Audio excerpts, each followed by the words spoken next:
यानी आपने किसी चीज को सही तरीके से एनालाइज नहीं किया और आपने किसी वक्ती खूबसूरती या वक्ती ब्यूटी की वजह से आप उसके लस्ट का शिकार हो गए। ये वजह भी हो सकती है।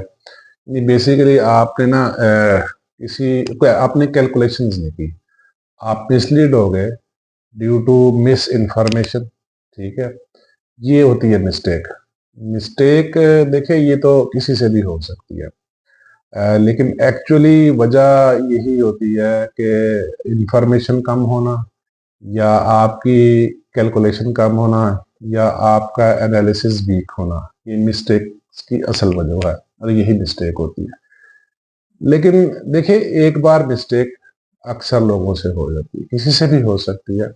एक बार मिस्टेक तो तकरीबन जायज है, इसमें कोई मसला नहीं।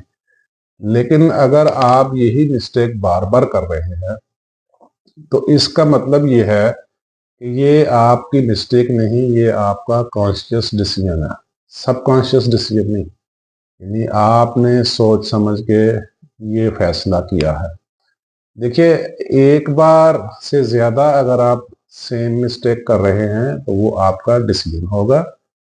अगर दो बार से ज्यादा सेम मिस्टेक कर रहे हैं तो वो आपकी आदत होगी, यानी वो आपकी आदत बन जाएगी, आदत में शामिल होगी।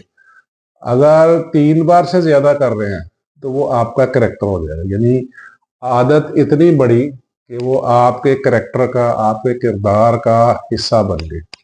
ये तरीका कार है। इसकी तीन कैटेगरी हैं। एक है मिस्टेक, मिस्टेक के बाद आ गया आपका कॉन्शियस डिसीजन, जो कि एक बार से ज्यादा गलती की। दो बार से ज्यादा गलती की तो आपका ये करेक्ट अपना सॉरी हैबिट हो गई। तीसरी बार से ज्यादा गलती की तो ये आपका करेक्टर हो गया। ठीक है, ये